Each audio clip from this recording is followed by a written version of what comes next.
اللہ نحمدہ ونصلی علی رسولہ الکریم اما بعد فاعوذ باللہ من الشیطان الرجیم بسم اللہ الرحمن الرحیم رب اشرح لی صدری ویسر لی امری واحلل عقدۃ من لسانی یفقہوا قولی۔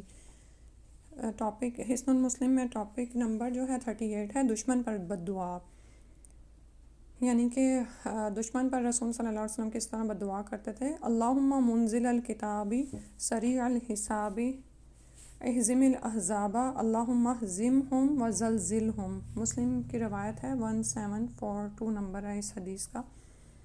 اور پھر سے پڑھتے ہیں اللہم منزل الکتاب سریع الحساب اہزم الاحزاب اللہم اہزمہم وزلزلہم، اے اللہ، اے کتاب اتارنے والے، جلد حساب لینے والے، ان جماعتوں کو شکست دے، اے اللہ انہیں شکست دے اور انہیں سخت ہلا۔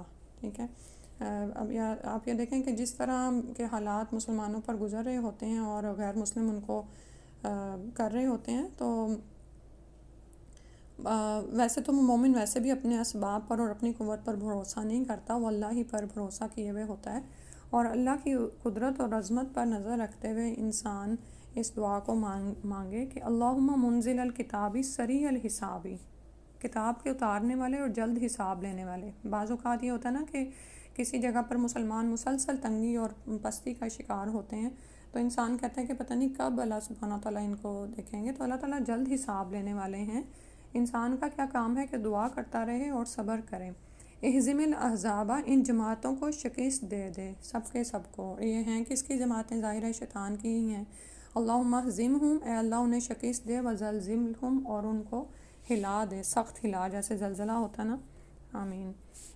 پھر اس کے بعد جو دعا ہم نے پڑھنی ہے، جو کسی قوم سے ڈرے وہ یہ کہے اللہم اکفینہم بما شئت، مسلم کی روایت ہے، اے اللہ مجھے ان سے کافی ہو جا جس طریقے سے تو چاہے۔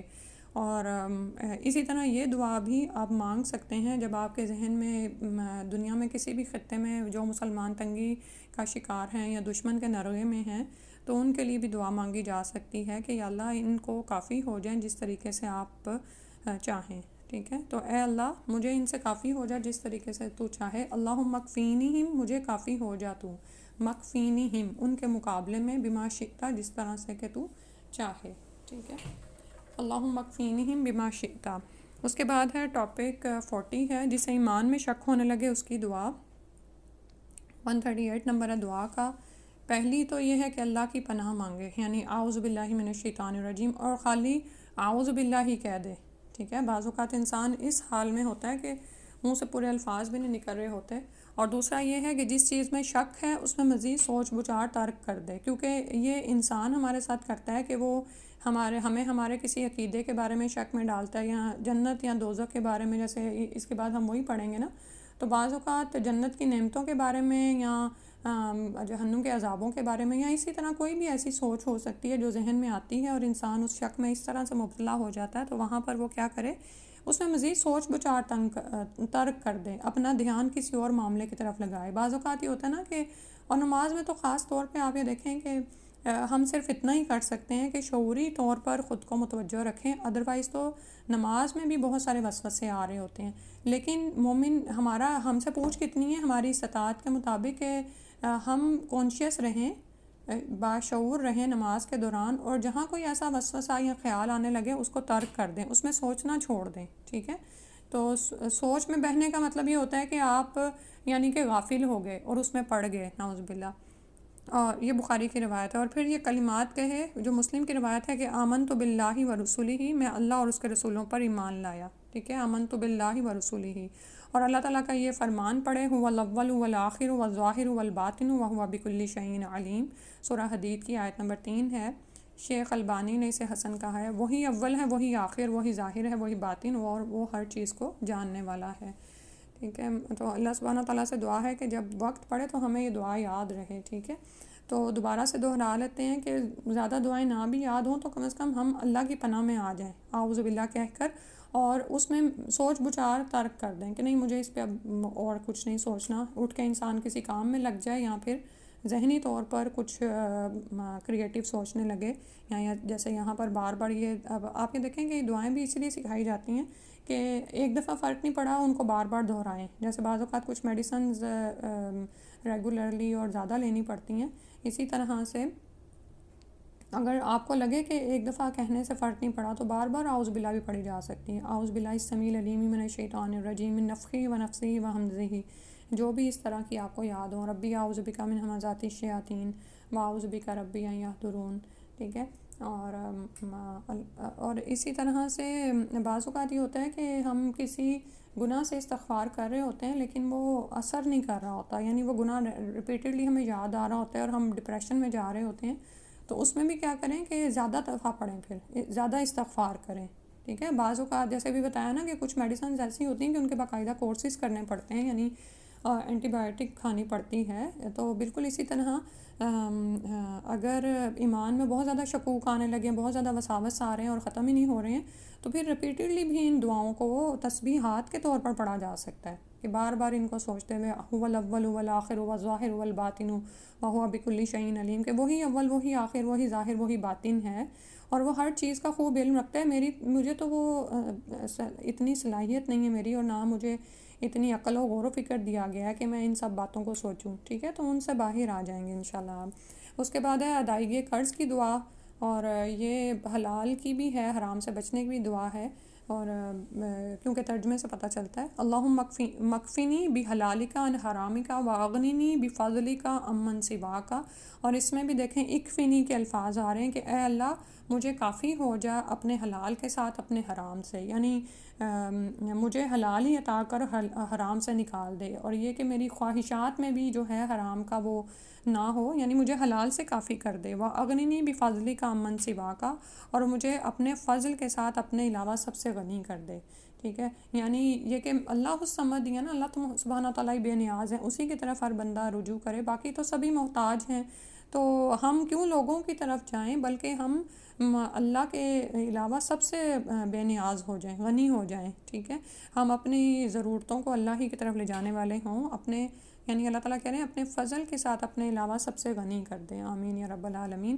اور اس میں بھی آپ دیکھیں کہ ہم کوئی دعا مانگ رہے ہوتے ہیں اور حالانکہ ہمیں اسباب نظر نہیں آ رہے ہوتے، تو بعض اوقات یہ ہوتا ہے کہ کوئی شخص کوئی بات کر دیتا ہے تو ہم پھر ڈاواں ڈول ہونے لگتے ہیں کہ پتہ نہیں میرا کام ہوگا کہ نہیں، میں دعا تو کر رہی ہوں.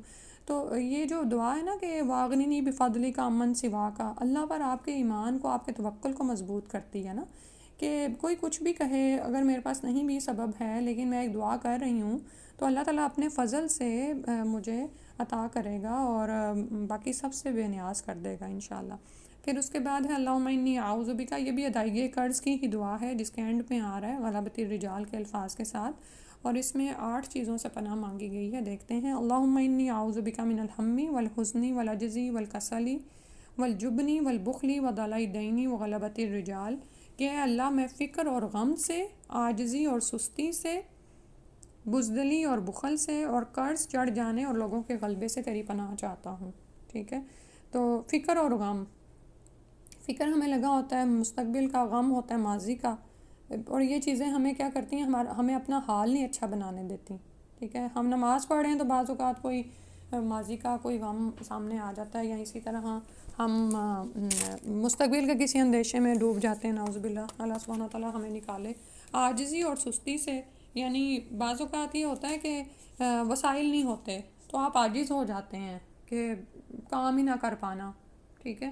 یا وسائل کھوٹے ہو جانا، عین وقت پر گاڑی چلنے سے انکار کر دے یا کچھ بھی. اور بعض اوقات یہ ہوتا ہے کہ وسائل ہوتے ہیں لیکن سستی ہوتی ہے. تو ان ہر طرح کی جو بھی چیز ہے نا، مسائل ہے نا جو آپ کو زندگی میں کامیابی حاصل نہیں کرنے دیتے، آپ کو مقصد حاصل نہیں کرنے دیتے، تو اس دعا کو تو صبح کے دعاؤں میں شامل کر لیں. یہ حفاظت کے بھی اذکار ہیں ایک طرح سے، تو صبح کی دعاؤں میں بھی، یعنی کسی وقت کے ساتھ آپ باندھ لیں گے نا تو وہ ہو جائے گا. کیونکہ آپ دیکھیں بعض اوقات ہم صبح کے وقت اٹھتے ہیں بلا وجہ کی کوئی سستی ہوتی ہے، تو وہ روزمرہ کے کام جو ہم پر بھاری نہیں ہوتے، جو ہماری عادت میں شامل ہوتے ہیں، لیکن وہ اس دن ہم پر بھاری پڑ رہے ہوتے ہیں کیونکہ عجب سی سستی ہوتی ہے. وسائل بھی ہوتے ہیں، سب کچھ ہوتا ہے.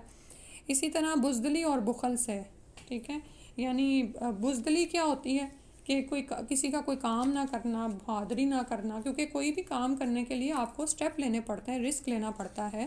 اسی طرح بعض اوقات انسان اپنی ذات، اپنے مال اور اس کے بارے میں بخیل ہو جاتا ہے کہ نہیں میں نے نہیں لگانا، حالانکہ جتنا آپ اللہ کی راہ میں اور آگے آگے لگاتے ہیں، بلکہ اللہ کی راہ میں کیا اپنی ضروریات کے لیے جب آپ خرچ کرتے ہیں تو خرچ کرنے والوں کو اس کا عوض عطا کیا جاتا ہے، ٹھیک ہے، بخیلی اللہ کو مطلوب نہیں ہے۔ ہاں یہ ضرور ہے کہ انسان حد سے نہ بڑھے، خرچ میں بھی ایک اعتدال میں رہے، لیکن ضروریات پر بھی نہ لگانا، ان کو بھی روک کر رکھنا، تو ایسے شخص کے مال کو بڑھایا نہیں جاتا، جو لگاتا ہے نا اس کو ہی اس کا پیچھے سے بدل ملتا ہے۔ تو اللہ سبحانہ تعالیٰ بزدلی اور بخل سے بھی نجات دیں، اور قرض چڑھ جانے سے اور لوگوں کے غلبے سے تیری پناہ چاہتا ہوں، ٹھیک ہے۔ تو ٹوٹل 8 چیزوں سے پناہ مانگی گئی ہے، اور اللہ تعالیٰ کی پناہ میں آنے کی دعا کی گئی ہے۔ اور قرض چڑھ جانے، اور قرض بھی آپ یہ دیکھیں کہ کتنی مصیبت بن جاتی ہے نا اگر کسی پر ہے تو، یعنی کہ ہر وقت انسان کو اس کا خیال رہتا ہے، تو اللہ سبحانہ و تعالیٰ ایسی حالت سے بچائے۔ اور پھر یہ کہ لوگوں کے غلبے سے، یعنی کہ لوگ ہی غالب آ جائیں، وہ کسی بھی طرح سے آ سکتے ہیں، معاشی طور پر غالب آ جائیں یا جسمانی طور پر، یا تنگ کریں آپ نے، ٹھیک ہے۔ اور خاص طور پر اس کو قرض چڑھ جانے سے ملایا گیا، کیونکہ بعض اوقات جن لوگوں کا قرض آپ پر چڑھ جاتا ہے نا، تو وہ لوگ ہی آپ کو کنٹرول کرنے لگتے ہیں، ناحق آپ کی زندگی کا دائرہ تنگ کرنے لگتے ہیں، یا لوگ آپ کو بے عزت کرنے لگیں، ٹھیک ہے۔ تو اللہ سبحانہ تعالیٰ اس سے بھی پناہ دے، یعنی ہماری عزت برقرار رکھے اور ہم معاشی طور پر بھی باعزت ہی رہیں، آمین یا رب العالمین۔ سبحانک اللہم و بحمدک، اشہد ان لا الہ الا انت، استغفرک و اتوب الیک۔ السلام علیکم و رحمۃ اللہ۔